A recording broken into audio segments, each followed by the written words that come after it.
Bismillah. Assalamualaikum warahmatullahi wabarakatuh. Alhamdulillah hamdan katsiran thayyiban mubarakan fih kama yuhibbu rabbuna wa yardha wa asyhadu an la ilaha illallah wahdahu la syarikalah wa asyhadu anna Muhammadan abduhu wa rasuluh. Allahumma sholli ala nabiyyina Muhammad wa ala alihi wa sahbihi wasallam. Allahumma anfa'na bima 'allamtana wa 'allimna ma yanfa'una wa zidna ilman. Ya, apa kabar anak-anak 6B Ibnu Auf yang ibu sayangi dan ibu cintai karena Allah Ta'ala? Ya, alhamdulillah hari ini kita ketemu lagi dalam pembelajaran IPS di tema 1, di mana ini adalah pembelajaran kita IPS yang terakhir ya. Bukan terakhir, besok hari Jumat masih ada IPS dan itu terakhir ya. Jadi IPA sudah selesai, bahasa Indonesia sudah, PPKN sudah.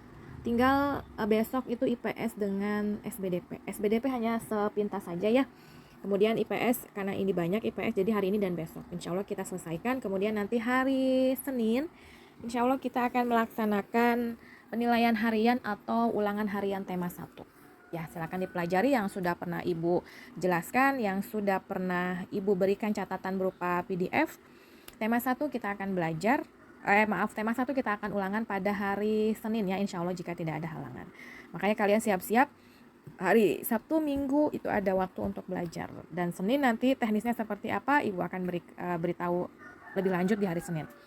Baik, sekarang adalah dua pembahasan terakhir tentang IPS, yaitu masih tentang ASEAN. Dimana sebelumnya kita pernah membahas mengenai ASEAN ya, apa itu ASEAN, kemudian bagaimana terbentuknya ASEAN, kemudian kepanjangan dari ASEAN. Berdasarkan deklarasi apa ASEAN terbentuk? Berdasarkan deklarasi Bangkok. Kemudian tanggal berapa ASEAN? Kemudian tokoh pendiri ASEAN siapa? Letak geografis negara ASEAN, kemudian 5 negara pendiri ASEAN, kemudian negara yang bergabung selanjutnya menjadi negara ASEAN, itu juga sudah pernah kita bahas. Hari ini kita akan lebih membahas ke kondisi sosial, budaya, dan ekonomi negara anggota ASEAN. Ya, kalian bisa buka di halaman 9. Kehidupan sosial budaya masyarakat ASEAN. Yang pertama ada Brunei Darussalam. Di Brunei kalau yang tidak ada di bukunya boleh kalian catatannya ditambah di buku paketnya, atau dengan oret-oretan boleh di buku paketnya ditambahin ya yang tidak ada. Di Brunei Darussalam itu terkenal dengan masjid yang bernama Masjid Sultan. Dan Brunei Darussalam itu ada kampung ayer, kampung terapung di Brunei ya. Kalau di Indonesia ada di Lembang, itu namanya Pasar Terapung, tapi itu Pasar Terapung di Lembang ya. Nah, Brunei itu terkenal dengan negara yang aman dan damai. Makanya di Brunei mendapat julukan tempat yang damai atau rumah keamanan. Kemudian di negara Malaysia itu terkenal dengan Menara Kembar Petronas. Ya, mungkin yang kalian tahu, yang pernah ke Malaysia, di situ ada Menara Kembar Petronas dari kanan ke kiri, kemudian tengahnya ada bridge atau jembatan yang menghubungkan menara kembar tersebut.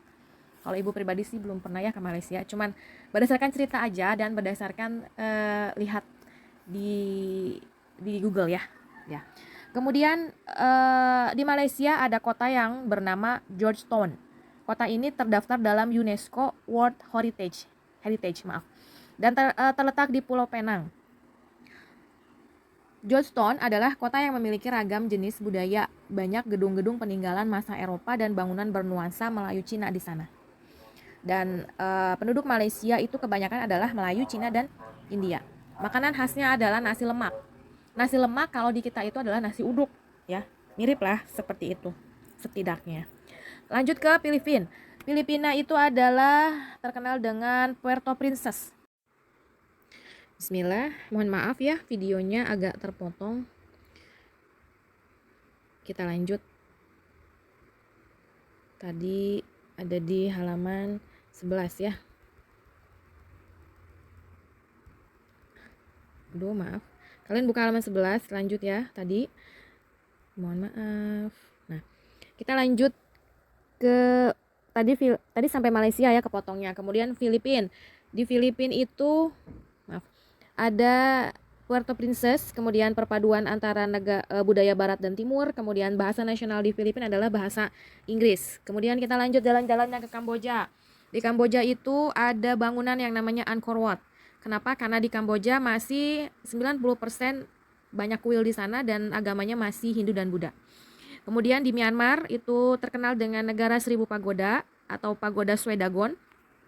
Di Myanmar ada pakaian tradisional yang disebut longgi dan itu mirip sarung Indonesia. Bahasa Myanmar adalah bahasa Burma dan sebagian besar negara Myanmar itu keturunan Tibet.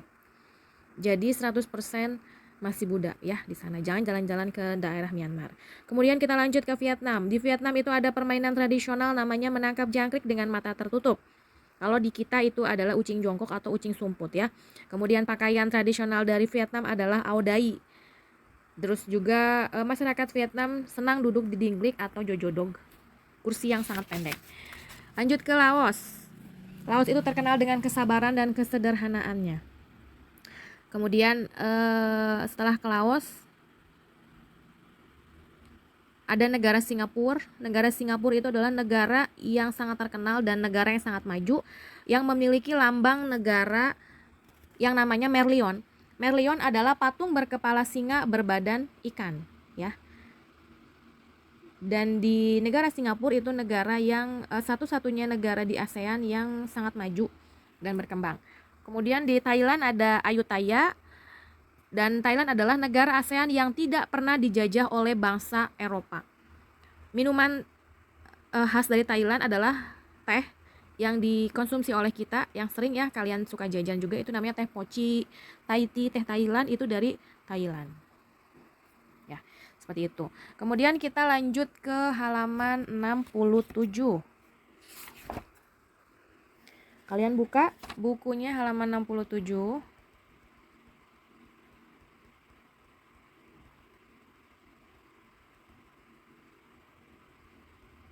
Ya, halaman 67 mengenai potensi ekonomi negara anggota ASEAN. Kawasan Asia Tenggara terletak pada jalur perdagangan dunia, sehingga kawasan ini menjadi jembatan antara kawasan Eropa dan Asia Timur. Ya. Maka dari itu, kawasan di Asia Tenggara memiliki kekayaan sumber daya yang menjadi kekuatan negara. Yang pertama adalah Brunei Darussalam, terkenal dengan negara yang sangat kaya karena memiliki pendapatan per kapita tertinggi, karena di Brunei adalah pendapatannya berasal dari gas alam. Dan sumber daya alam terbesar di Brunei adalah minyak bumi dan gas alam yang menjadi sumber devisa untuk negaranya. Brunei mengekspor minyak mentah dan produk perminyakan. Kemudian ada Filipina yang kedua. Filipina merupakan negara kepulauan yang disebut juga dengan negara agraris. Kenapa agraris? Karena sebagian besar penduduknya bermata pencaharian pertanian. Ya, dan Filipina menjadi salah satu negara di dunia yang dapat membangun dan mengembangkan pertaniannya dengan baik, sehingga Filipina mendapat julukan Rumah Revolusi Hijau atau Home of the Green Revolution. Ibu ulangi, Filipina mendapat julukan Rumah Revolusi Hijau atau Home of Green Revolution karena mampu mengembangkan pertanian dengan baik. Dan revolusi hijau itu apa? Revolusi hijau adalah gerakan perubahan dalam sistem pertanian agar menghasilkan padi yang berkualitas tinggi dalam waktu yang cepat. Kemudian kita jalan-jalan ke Indonesia. Indonesia juga negara kepulauan dan termasuk agraris ya. Tadi agraris diulang-ulang. Agraris adalah negara yang yang penduduknya bermata pencaharian bertani atau pertanian. Dan Indonesia pengekspor terbesar minyak dan gas bumi juga, tekstil dan produk kayu. Kemudian kita lanjut ke Kamboja. Kamboja juga agraris dan di Kamboja mengalir Sungai Mekong, dan Sungai Mekong ini adalah di sepanjang. Ya, bismillah, kita lanjut lagi ya, mohon maaf. Nah, tadi sampai mana ya? Malaysia. Malaysia itu 40% negaranya petani. Kemudian termasuk komoditas utamanya adalah timah. Kemudian Myanmar itu agraris.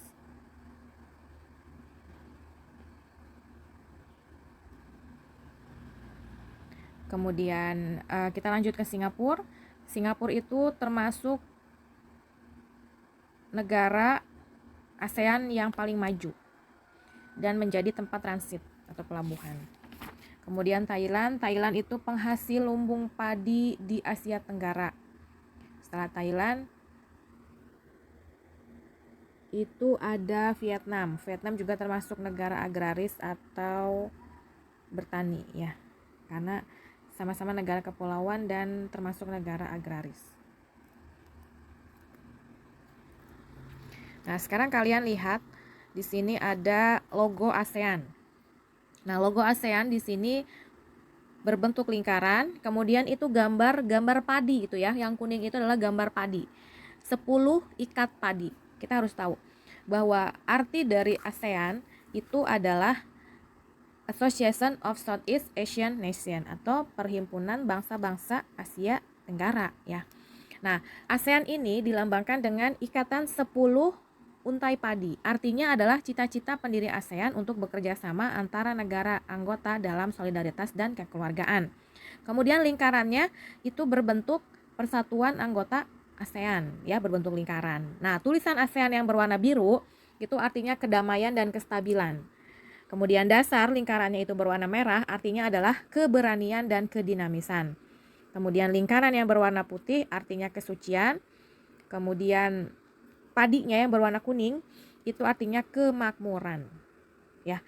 Jadi kalau padinya itu artinya kemakmuran. Nah, kalau ikatannya ini yang di tengah ini. Nah, ikatan 10 untai padi artinya adalah cita-cita pendiri ASEAN. Jadi bekerja sama. Ya, seperti itu ya.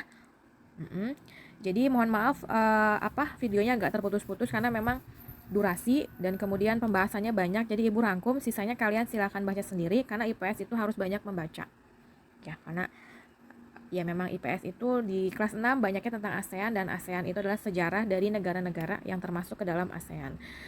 Baik, untuk besok masih ada pertemuan lagi ya IPS, satu kali pertemuan lagi dengan SBDP. Setelah itu hari Seninnya kita akan ulangan ya, atau penilaian harian tema 1. Jadi kalian manfaatkan waktu kalian belajar belajar hari Sabtu dan Ahad, kemudian hari Minggunya hari Seninnya kita penilaian harian. Ya, mohon maaf ya videonya terlalu banyak karena memang pembahasan tentang IPS ini apalagi mengenai ASEAN panjang.